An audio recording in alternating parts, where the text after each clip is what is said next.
तर hi guys, welcome back to the channel. पिल्याला घेऊन दवाखान्यात चाललोय. पिल्याला नाही, अंजलीला घेऊन दवाखान्यात चाललोय. कारण काहीतरी पोटात दुखत होतं म्हणते. पण आणि कोरवाडीचा रस्ता असा खराब आहे ना. बघू आम्ही इकडून लवळाच्या मार्गाने नाही ना, वडाच्यावाडी मार्गाने जाणार. लवळाच्या मार्गाने 5 आणि 5 10 किलोमीटर पासून इकडून आम्हाला 1-2 किलोमीटर जास्त पासून. असं केस बघा कशी विचित्र झालेत. काय विषय नाही. आता संध्याकाळचा चहा प्यायचा आहे आणि निघायचं. चहागार झाला. हॅलो गाईज, आमचा चहागार झालेला आहे बघा. असे ब्लॉगिंग केल्यामुळे मला घरात पण अशी चिडत येते. बाहेरची माणसं काय म्हणणार मला. ठीक आहे. पिल्ला बघा, पिला बघा, पिल्या पण आई म्हणते मला. तर काय आमचा रस्ता आहे ना भोसरी गाठणे. तर आमचा रस्ता ना एवढा खराब आहे, एवढा खराब आहे. हा रस्ता नाही, ह्याच्यापेक्षा डबल टेबल खराब आहे. एवढे मोठे मोठे दगड मुरम टाकलाय मोठा तिथं. त्यामुळे तिकडून नाही गेलो आम्ही. इकडं वडाच्या मार्गे आलोय. लवळ मार्गे पण होता. लवळ मार्गे पण असाच रस्ता आहे, पण लवळ मार्गे जास्त लांब पडते. टोटल 10 किलोमीटर पडतंय लवळ मार्गे. 10 ते 12 किलोमीटर. ह्यानी मग 2 किलोमीटर जास्त वाढतंय. कोरवाडी आम्हाला ॲक्च्युली 5 किलोमीटर आहे. ठीक आहे, पण हे असं आता त्या रस्त्याने थोडं रिस्क आहे. पिल्या पण आहे ना सोबत, त्यामुळं मोठी मोठी दगड आहे ती. म्हणलं ह्या रूटनं जावं. ह्या रूटनं चाललोय. आता इथून 1 किलोमीटर अजून असाचा रस्ता आहे आणि तिथून मग डांबरी रस्ता आहे. काय विषय येत नव्हता पण. ओके.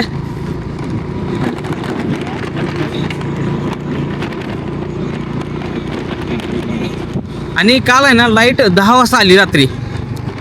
मला झोपच लागली होती, गुंगी लागली होती. तर रात्री लाईट 10 वाजता आले. 5 वाजता काय ते लाईट गेली. नंतर माझा मोबाईल पण चार्जिंग नव्हता एवढा. जवळजवळ संपत आली. 7-8% राहिली. तेव्हा मग मी जाऊन झोपलो.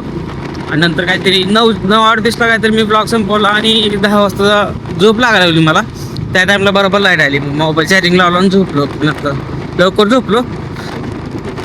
आणि काहीच पिल्या आहे ना, पिल्या रोज पहाटे 5ला उठतो, 4:30ला उठतो ना. आज मी गावाकडे आलो ना, पिल्यासुद्धा उठला नाही पहाटे. मी जागा होतो, मला वाटलं पिल्या उठल, पण पिल्या उठला नाही. निवांत 6:30-7ला उठलाय. मला जी रोजची सवय आहे ना 5ला उठून, म्हणजे मला माहीत आहे ती 5ला उठते म्हणून. मला वाटतं पिल्या 5ला उठल, तर पिल्या काय 5ला उठला नाही. ह्या बघ, हे असं बडबड चालू असते. काय बोलतंय त्यांचं चालू असतंय. हे ताता, हे ताता. ठीक आहे, रस्ता खराब आहे. एक हाताने गाडी चालवतोय.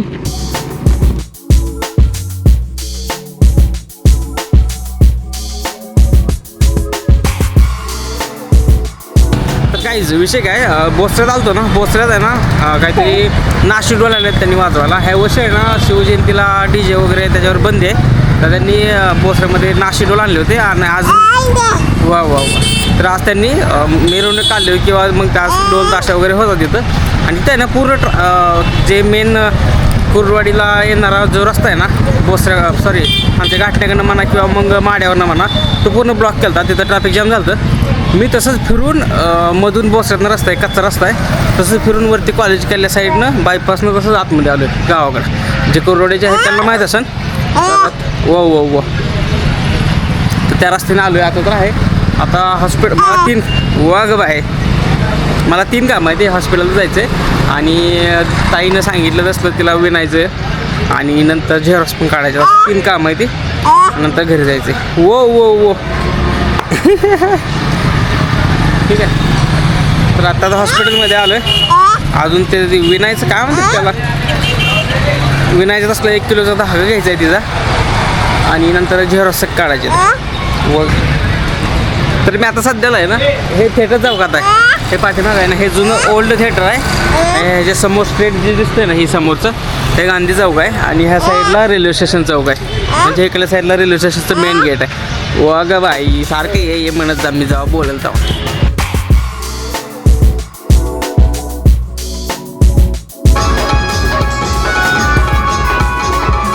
ट्रॅफिक नाही लागला आम्हाला जाताना आहे ना. ती जी महाराजांची जी मिरवणूक आहे ना, ते वाजत वाजत कुर्डवाडीपर्यंत आलतं. आम्ही फिरून आलो ना, तर वाजत वाजत कुर्डवाडीपर्यंत आलतं. ते कुर्डवाडीपर्यंत आलतं. मग आम्ही येताना बोसऱ्यात अजिबात कुठं ट्रॅफिक लागलं नाही किंवा ते आडवं आलं नाही मला. काल गावात ह्या टाईमला लाईट नव्हती. आज ह्या टाईमला बघा किती, आत्ता चक्क 10 वाजले. तर राईट ह्या टाईमला मी काल झोपायला गेलो आणि 10 वाजता लाईट आली. ठीक आहे. आज गावात लाईटच लाईट आहे. हे बघा कसं बल्ब वगैरे लावले आहेत, मरकरी वगैरे हे एल ई डी आहेत बहुतेक. इथला जो मेन आहे ना हा मेनच बंद पडला आहे, बाकीचे चालू आहेत मस्त लाईटिंग आहे गावात बाकडं पण केल्यात बसायला. तिथं 1-2 आहेत, तिथं 4 आहेत, तिथं 2 आहेत, तिथं 2 आहेत, इथं 1 आहे. तर मस्त हे आमच्या गावातलं जानबाईचं मंदिर आहे. देवी गावाची आमच्या देवी ॲक्च्युली. ठीक आहे. आणि ही जी चिंच आहे का, ही चिंच मी जन्मलो, माझे वडील पण सांगतात की आमच्या लहानपणापासून ही चिंच आहे. आणि ही जी वडाचं झाड आहे ना, हे वडाचं झाड मला माहीत आहे कधी लावलेलं आहे. कधी लावलं म्हणजे कुणी लावलं माहीत आहे, कधी मला एक्झॅक्ट माहीत नाही कोणत्या वर्षी लावलेलं आहे. तर हे आहे ना 2 व्यक्तींनी लावलेलं आहे. एक तर इथले ते गणपत नांदरे आणि एक इथलं कांबळे काहीतरी आडनाव आहे. असे 2 एक 60-70च्या वयस्कर, खूप वयस्कर होते ते त्या दोघांनी म्हणून लावलेलं आहे ते झाड. कारण ते झाड असं डोबताना मी पाहिलेलं आहे. हे वडाचं झाड आहे आमच्या गावातलं. ठीक आहे. जेवण झालं तर थोडंसं मला चालावं म्हणून थोडंसं आलं, बिना चप्पलीचं आलं. चप्पल माझी पुढच्या साईडला गेटकडे होती, तर चप्पल न घालता आलं. काल पण इथं चालतो जेवण झाल्यावर चक्कर मारायला, पण त्यावेळेस लाईट नव्हती.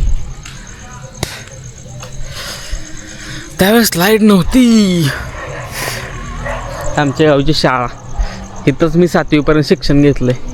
आणि तिथं आमचं घर आहे समोरच. जवळजवळ एक 100 मीटर पण नाही आहे अंतर माझ्या घरात आणि गावात. मग शाळेतली बेल वाजली ना, मला घरी ऐकू येत होती. तर मी घरी सकाळी शाळा भरताना जर बेल वाजली ना, तर मी घरून पळत यायचो बॅग घेऊन कधी. तसं तर मी लवकरच येत होतो, पण आम्हाला कळून यायचं भाताची सुट्टी वगैरे किंवा काय झालं आहे ना झालं आहे. किंवा आम्ही भाता सुट्टीला घरी गेलो ना, तर घंटा वाजली ना, मग आम्ही पळत घरून शाळेत यायचं की बाबा शाळा रिटर्न, शाळेची सुट्टी संपली. काहीतरी 1-2 तासाची का काहीतरी सुट्टी होती. मस्त दिवस होते, मस्त. काही विषय नाही, आत्ताचे पण दिवस चांगले आहेत. फक्त घरापासून कधी घराची आठवण येते. जेव्हापासून बाहेर कामाला जेव्हापासून मी MSCला लागलो, MSCला शिकायला गेलो का, तेव्हापासून मी घर जास्त मिस करतो आहे. मिस म्हणजे मी चक्कर मारतो, माझी महिन्यातनं 1 ते 2 वेळा चक्कर असते. आणि लग्नाच्या अगोदर मी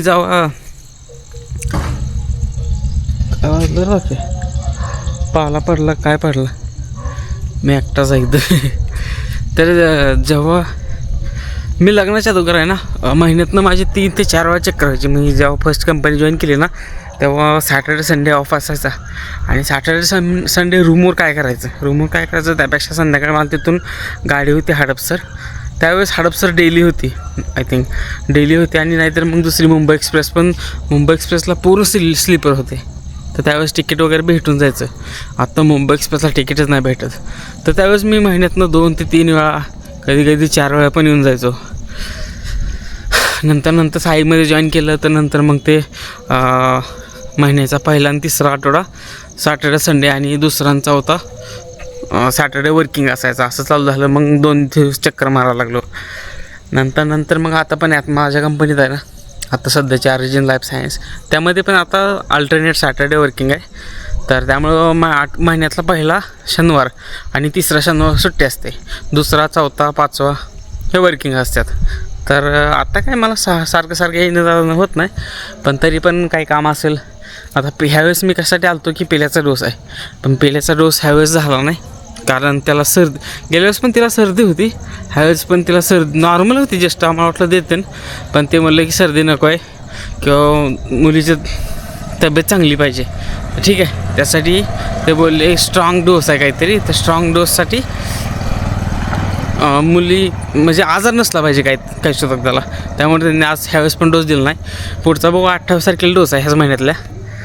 तर 28 नाही तर मग पुढच्या महिन्यात डायरेक्ट 3रा शुक्रवार, म्हणजे की काहीतरी गुढीपाडवा होते. त्यावेळेस गुढीपाडवा मी कुठेतरी राईडला जाईल. 2 ठिकाणं आहे ती मी ठरलेली. बघू, तुम्हाला लवकरच कळेल. त्या राईडच्या पूर्वी मला थोडीशी एक्सरसाइज चालू करायला लागणार आहे. कारण माझी सध्याची सध्याची स्थिती आहे ना, ती चांगली नाही आहे तब्येतीची. कारण स्टॅमिना 0% असलेलं आहे. मी लगेच थकून जातो आहे नाही का. म्हणजे आता काम केलं 8 तास काम करतो आम्ही, काही विषय नाही. पण 8 तासात अंगाची हालचाल होते, भरपूर होते. मी उभा राहूनच काम करतो, असं नाही की टोटल बसून असतो. पण नंतर घरी आल्यानंतर जेवून वगैरे जी झोपतो, जी हालचाल करत नाही ना, ते एक चांगली गोष्ट नाही आहे. ओके, तर लास्ट आहे ना, मी जेव्हा हम्पी राईडला गेलो ना, तेव्हा मला असंच आढळून आलं की हम्पी राईडला तुम्हाला सांगतो 400 किलोमीटर राईड केली मी. पण त्यावेळेस आहे ना असा थकवा येत होता ना, तुम्ही व्लॉग बघा माझे पाठीमागचे. तर त्यात आहे ना माझी जे दुसऱ्या दिवशी मी उठून, आता आमचं त्यावेळेस शेड्यूल आहे ना खूप बिझी शेड्यूल होतं नाही का. म्हणजे सकाळी लवकर उठायचं, 4-5 वाजता सगळ्यांनी आवरायचं, 6ला लगेच फिरायचं चालू करायचं आणि संध्याकाळी 9-10 वाजेपर्यंत फिरायचं. लगेच मला ते व्हिडिओ पण एडिट करायचे होते. मग 1-2 वेळा, एक ते पहिल्या का दुसऱ्या दिवशी मी एडिट केलं. पण नंतर माझी काही झोप होईना, मला दुपारी नंतर झोप लागायला लागली. त्यामुळे मी एडिट करायला सोडून दिलं. म्हणलं रूमवरती गेल्यावर निवांत एडिट करून नंतर अपलोड करावं. पण विषय काय झाला, जी मी एनर्जी पाहिजे होती व्लॉगमध्ये नाही का, म्हणजे एक्सप्लेन करण्यासाठी एनर्जी पाहिजे होती ना, ती एनर्जी नव्हती माझ्यापाशी. कारण आम्ही दिवसभर फिरत होतो, कुठे थांबत नव्हतो, बसत नव्हतो, आराम नव्हतो, टाईमावर जेवण वगैरे करत नव्हतो आम्ही. तर मी त्याला सांगितलं, त्यांना पोरांना सांगितलं की बाकीचं एखादा स्पॉट कमी करा, पण टायमावर जेवण नाश्ता पाणी करा. कारण जर तुम्ही टायमावर जेवला ना तर तुम्हाला फिरायला एनर्जी भेटेल. जर तुम्ही टायमावर नाश्ता पाणी नाही केलं तर तुम्ही उगाच जाऊन फिरून कोण म्हणतं कोण डोकं दुखते, कोण म्हणतं हरलंय कंटाळा आलाय, मग ती एनर्जी राहत नाही ना. तसा विषय झाला होता. आणि मी ब्लॉगमध्ये पण एवढं एनर्जेटिकपणे नव्हतं बोलत आणि एवढं फास्ट पण नव्हतं बोलत, लय असं नाही का पूर्ण अंगात जीव नसल्याने बोलत होतं. तर ते तुम्ही व्लॉगमध्ये तुम्हाला जाणवलं असेल. ठीक आहे, काही विषय नाही, मी हळूहळू इम्प्रूव्ह करेन माझ्या व्लॉगमध्ये. की मी कुठं फिरायला गेलो ना, आता माझी नेक्स्ट मंथमध्ये राहील ना, तर आत्तापासून किंवा मी हैदराबादला गेल्यापासून मी थोडंसं रनिंग वगैरे किंवा ॲक्टिव्हिटी चालू करेल थोडेफार नाही का. म्हणजे जास्तीत जास्त उभं राहून चालणं वगैरे किंवा जास्तीत जास्त ॲक्टिव्हिटी करणं, बसून न राहणं. त्यामुळं मग अंगातला स्टॅमिना वगैरे वाढेल.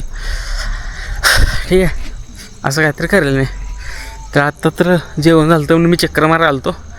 बघूया दिवसभर काय नाही, दिवसभर घरी आल्यावर तर मी जास्त करून मॅक्स टाईम तर आरामच करतो. कारण घरचे म्हणतात घरी आला तर, गावाकडं आला तर थोडा घरी पण टाईम दे, घरी पण बस. नंतर काय मग हॉस्पिटलला जाणं वगैरे किंवा कोरडवाडून काहीतरी आणणं वगैरे, हे गोष्टी चालू राहतात, छोट्या छोट्या गोष्टी चालू राहतात. ओके, तर व्लॉग इथे संपवतो. व्लॉग आवडला असेल तर लाईक करा, शेअर करा आणि सबस्क्राईब करा. भेटूया पुढच्या व्लॉगमध्ये. Bye, piece.